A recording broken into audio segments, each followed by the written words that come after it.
La durée légale du temps de travail pour les cadres va passer de 218 jours à 235. Vous, qu'est-ce que vous pensez de cette réforme ? C'est inadmissible, puisque cela suppose que nos jours d'RTT soient réduits d'autant. C'était une avancée jusqu'à là sociale, et cette réforme est une sorte de régression qu'il faut tous condamner.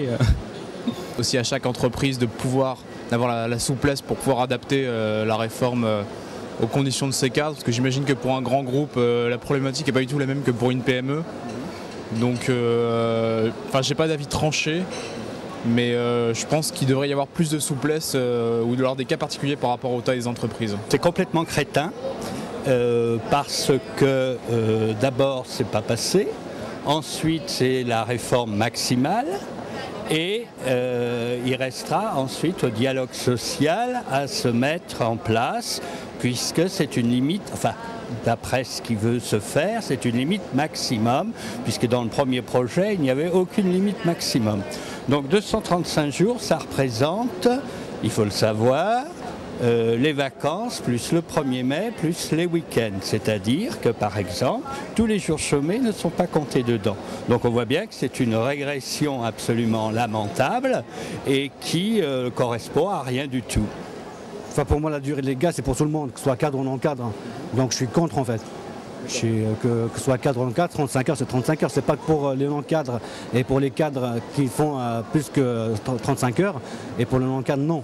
Il faut que ce soit pour tout le monde en fait. Légiférer, je pense que ça ne va pas être du jour au lendemain, que chaque société, c'est vrai qu'il y a des conventions collectives et je ne pense pas que parce que demain une loi passe, que ça puisse du jour au lendemain changer la façon de travailler des entreprises non plus. Vous pensez que ça va changer quelque chose, par exemple pour la vie familiale des cadres? Est-ce que ça va les surcharger encore plus?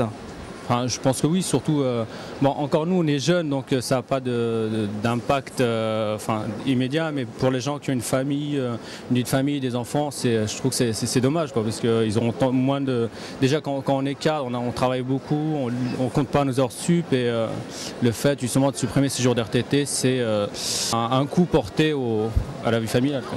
Si c'est sur la base du volontariat, tant mieux. Après, si c'est imposé par les directions, c'est un problème qui est complètement différent. Et puis pour la vie de famille, je pense que c'est à chacun aussi de ménager son travail, qu'il soit cadre ou pas, pour se garder du temps, justement pour rester aussi opérationnel au travail, en ayant des loisirs à côté. En ce qui me concerne, moi, la durée du temps de travail telle qu'elle est actuellement, même pour les cadres, me convient. Aujourd'hui, moi, je suis plus dans une situation où j'apprécie d'avoir des jours de congé supplémentaires que de payer en plus en fait, pour des heures supplémentaires. Voilà. Les cadres n'ont pas à travailler plus. Ils peuvent à la limite travailler mieux. Donc ça c'est vrai, ça c'est important, mais vous savez, faire de la présence pour faire de la présence, ça n'a jamais été une solution. Les entreprises américaines, lorsqu'elles voient un cadre qui reste trop longtemps au bureau, très souvent le manager l'appelle pour lui dire: qu'est-ce qui se passe? Tu as un problème, tu restes trop au bureau, donc tu n'arrives pas à faire ton travail dans le temps imparti, ou alors... C'est ce qu'on a dit par exemple pour Jérôme Kerviel. Jérôme Kerviel a pu faire ce qu'il a voulu parce qu'il restait très longtemps au travail. C'est pas ça d'être trop longtemps au travail. La vie n'est pas faite que de travail.